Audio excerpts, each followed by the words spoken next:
The South African education sector to greater heights. University of Cape Town is set to launch an online high school, the first of its kind on the African continent. To hear all about the significant development, we're joined now by Professor Ahmed Bawa, CEO of University South Africa. Prof, always a pleasure speaking to you. Let's start here. The state of our education system at a basic level, is it enough to have and to build competent young people who will thrive at a higher education level? Good evening, Faith, and thank you so much for having me again on the program. I think that we have to be quite, bold about the fact that the basic education system fails many thousands of students every year, and it's on many fronts. On the one hand, clearly, it's just the lack of preparation for students who want to enter some kind of post-school education training. And I think that a large part of that, it just has to do with the fact that, the education system is not properly financed, that there isn't sufficient equipment for students and for teachers, the kind of preparedness of teachers, preparing of teachers for the profession, and so on. So there's a whole range of issues sitting in that sort of those categories, if you like. But there's a second set of issues, and that is just a deep inequality in our system. There's a very small portion of our schooling system that operates at a level that one might say is kind of globally competitive, if you like. With nations that are similar to us, or have the same kind of GDP to population ratio and so on. So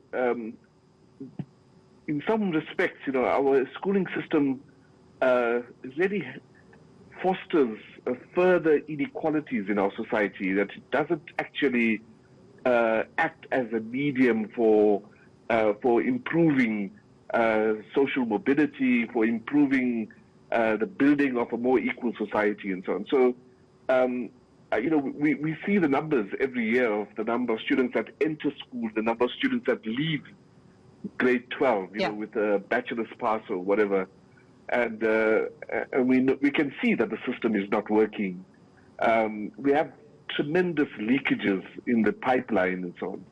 So if we see, Prof, that, just to interject there, if we see that the system is not adequate enough, that the system is flawed, and we're speaking here about the basic education system, if we take an example such as UCT with their online high school now, is it not then wise for higher education institutions to start playing a more central role in educating our young people, so that we don't have this disconnect between basic education, higher education, and young people needing work, which unfortunately the tier is not connecting in the current context in our country? So should universities and not be looking to play a more central role to fix this broken system, as it were?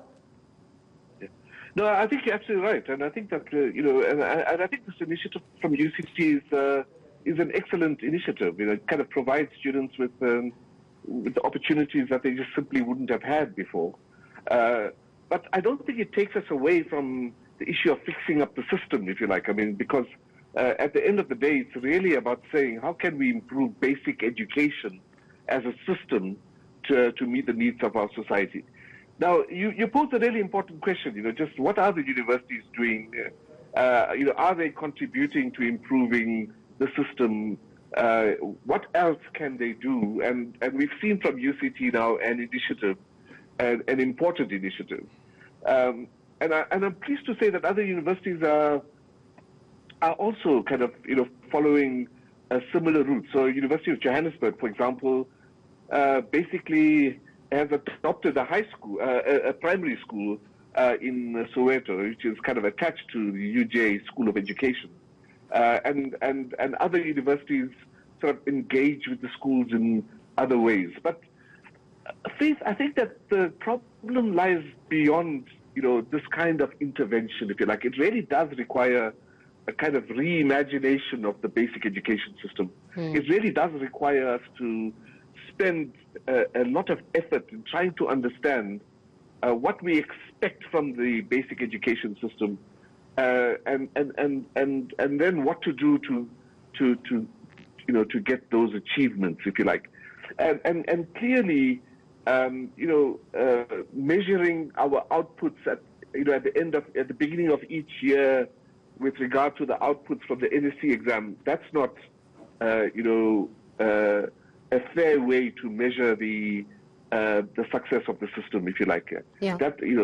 Of course, one of the big challenges we face is that this is not about what happens in grade 12. That this is really something that begins in grade 1 and perhaps even in grade R and double R and so on. That we have to look at that pipeline and make sure that there are no leakages. And then, of course, understand what kinds of systems and philosophy sort of underpin the basic education system. Well then, Prof, the COVID-19 pandemic has forced us, literally forced us to reimagine education. And online has been put on the table as perhaps an alternative to the more traditional form of education, particularly as many scientists would tell you that pandemics are not going to be a new phenomena for us in the not-so-distant future. So in the aim of reimagining education, is online the route to go with the current inequalities that exist in our system, never mind data? Right, but just even the issue around connectivity, the issue around even access to laptops, computers and the like, would that not then further cement inequality within the South African context? Yeah, that's a really critical question.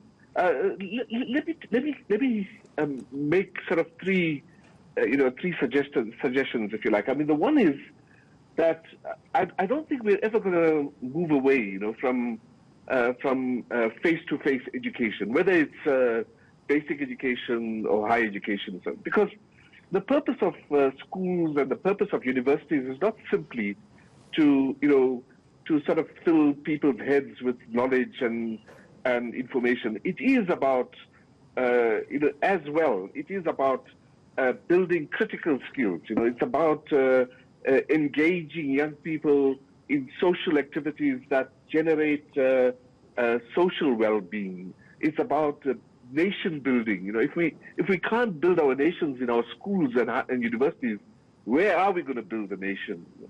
And I think that those are optimally done in face-to-face education, where young people are with each other, with their teachers, with their professors, and so on.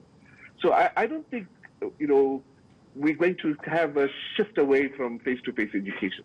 What we will see is, without question, what we will see is a much more significant use of technology in education at all levels. Right? So, and I think that that's an important consideration, because it opens the way for us to begin to reimagine the way in which technology can be used to optimize the kinds of outputs we expect from our education system. The second point I'd like to make with regard to this is that we really do need a national digital teaching and learning platform. We really do need the government, and the private sector and the universities to come together and to say, well, the nation needs a national digital teaching and learning platform, which includes, the use of the availability of devices, the availability of data and connectivity, which provides schools and universities and colleges with platforms where students can engage in learning, technological platforms where teachers and students can engage with each other and so on. So it seems to me that there is a need for a very concerted kind of government-led initiative in building a national digital teaching and learning platform. Otherwise, we're going to end up exactly where you pointed to, which is deeper and deeper inequality.